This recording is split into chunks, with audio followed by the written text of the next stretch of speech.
what were the secrets of Nanay, and what are your secrets to long life? We think of, light.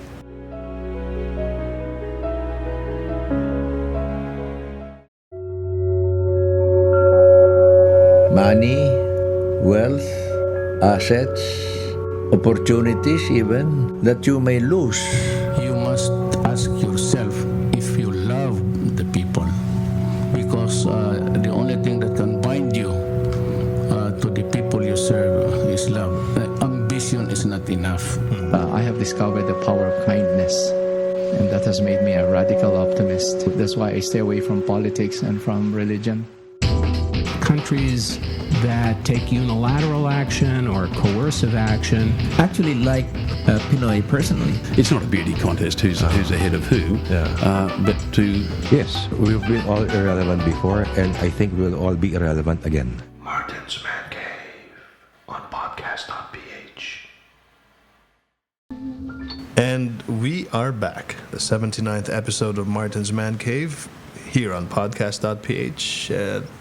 Inside the beautiful house of my Tita Bembem here in Antipolo. And I am with my grandmother, who's 94 years old and is going strong, and she's telling us her story. And this should be a very interesting documentary for the future generations to come. Marforis, Aceros, lahat-lahat na. Earlier, I asked you the question of longevity. What were the secrets of Nanay, and what are your secrets to long life? Oh, we all eat lightly. We do not eat the boisterous eater, no. We lightly, and then vegetables, and mostly fish. Mm-hmm. Very seldom with meat.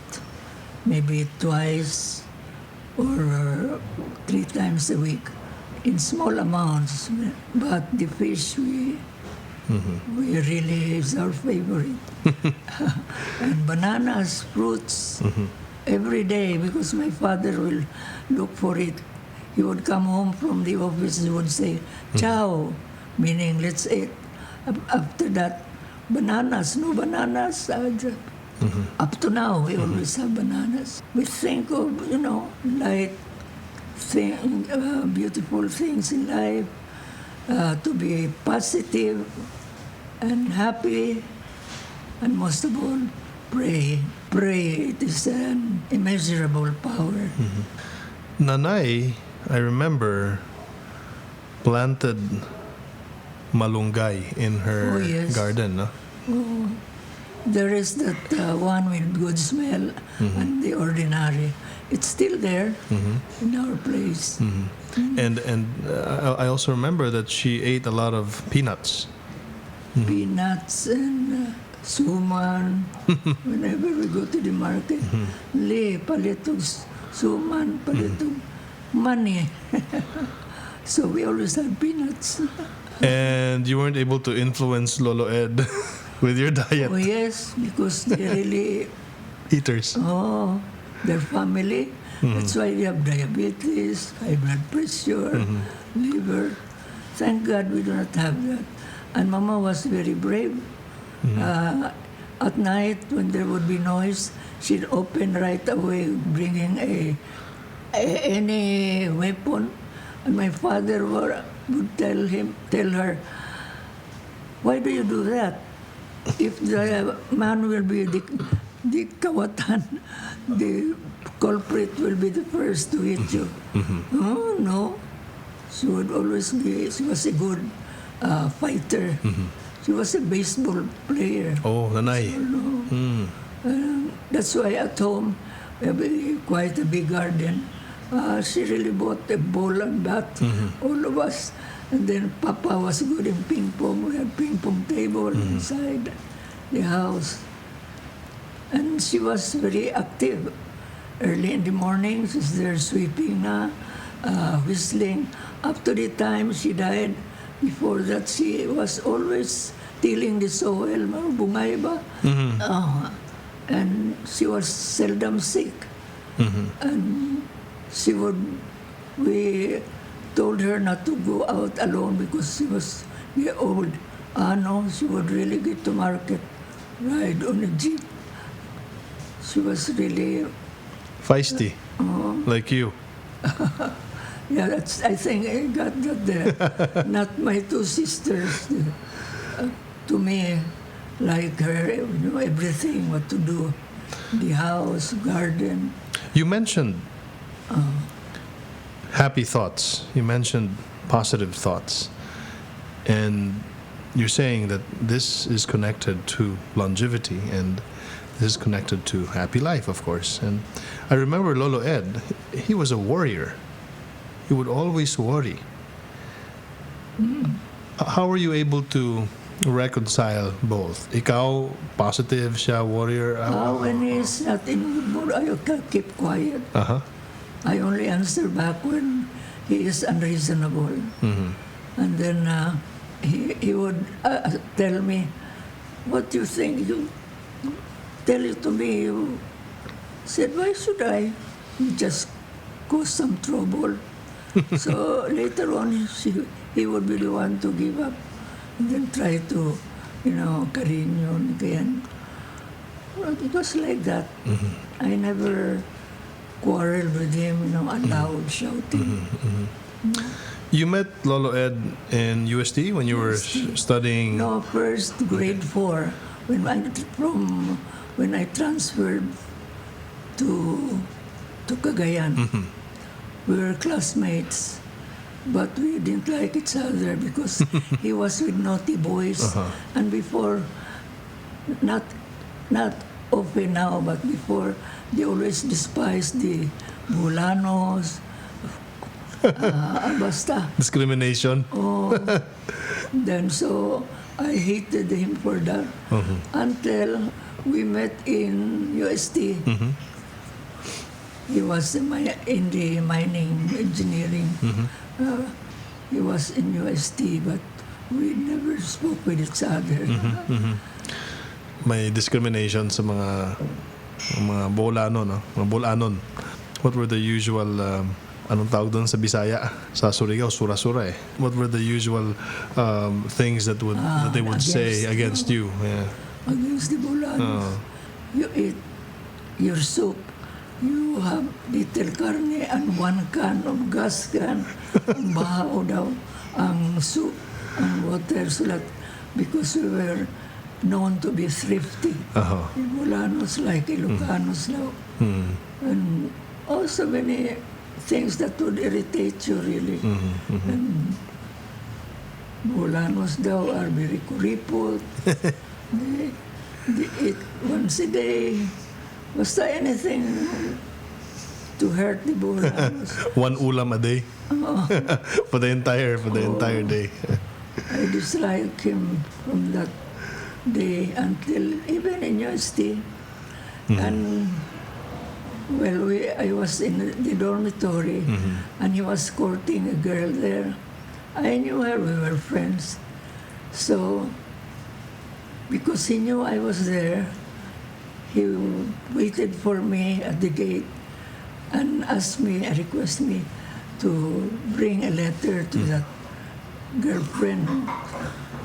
She was my friend. And then I told him, I don't know. I don't know her. Later on, he told me, you were a snob. But his engineering, he could not take the exam because he was underage. So he had to take some subjects because he was mining, civil, to prolong his stay until he was 21. Then he can take the board exam. But the war broke out, so he could not, no board exam. He took it when we were married na. Okay, so now we're in UST, and this is very exciting for you. This is one of the most interesting chapters in your life, during the war and after the war. Tell us, what happened during those times? When the war broke out, we were in a chapel because that dorm has a chapel, And I was the organist. We sang, that was Immaculate Conception Day. And while the Mass was going on, we heard that Baguio and Davao were bombed. So somehow we had an inkling that war was coming. So after the Mass, no students from Luzon were there. They left right away. So the Mindanao and Visayan students were left and stayed in the dorm for about 2 days. A classmate of ours brought us to Angat because he said it was peaceful there. So we stayed there until the Japanese came in. Sa Angat. Angat. So may Angat Dam. Near Angat Dam. But we were in the lower part where we could swim or wash our clothes every day. It was really that bad? Oh, yes. In fact, when the Japanese came in, we crossed the river and stayed in the rice field. There was no mountain in Angat because it's a rice granary. It's a good thing that old woman where we stayed had a nipa hut. We stayed there with 3, with that one from Zamboanga. And all ladies, huh? all ladies. And then we even heard that there were some Japanese soldiers got strayed in what was that? In Bulacan? Some of them were, walking just anywhere, and we were afraid they would reach our place where we evacuated. So we went back again to Angat because the Japanese did not harm anyone. We before they came, there was some bombing somewhere. They came from Pangasinan. So when we were in the mountains, when Manila was declared open city, we went to Manila. And this was in 1945? Yeah. 1945. So, nung nangyari yung gera sa 41, when war broke out, you were already in third year college. That's why you weren't able to finish right away because there was war. But when the war broke out, I was there in Manila. And when the Japanese came in and Manila was open city, we went down because some of our friends were still in the dormitory. And then we rented an apartment. We managed to tutor privately from one house to another. That's how you made money, tutoring. English? English and piano? English, starting piano, all English. Mostly Chinese children because my 2 companions were pure Chinese. So they somehow were able to make friends. You still see them? Are they still around? Are they still alive? No. The 2 friends, Chong ang apelido nila. My best friend is really the one who got married in Davao. We had faithfully sent Christmas card, birthdays, never missed. But 2-3 years ago, she would not answer anymore. I said something is wrong. So I asked the brother in Zamboanga when Glory went there. She was losing memory. But she's still alive. I don't know. No, there was no word from her. Well, I wrote the brother, another sister died, not she. And then no more. I have no news from her anymore. How do you feel that your contemporaries have passed on already, and one by one, they're dying, and you're here right in the middle of it, and you're still alive? What do you think? Ano iniisip mo when that happens at night? Or when you look around you and, wala na yung mga kaibigan ko, my friends are no longer here.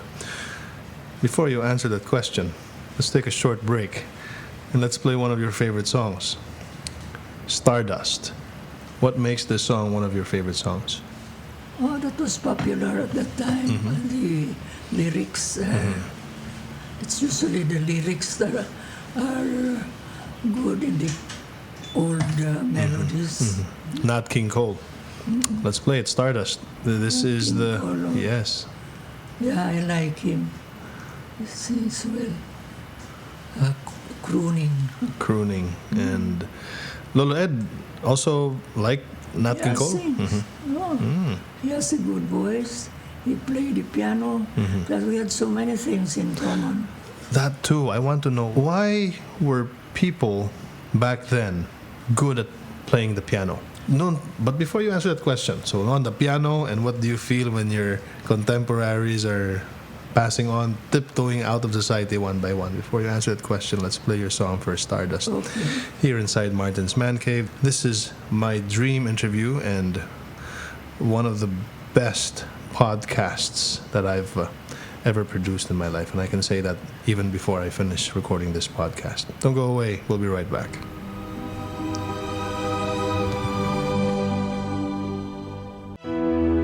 When you're the only one living amongst your friends, how does it feel? Well, I feel sad for them. I miss them. And hopefully I pray for happiness up there. But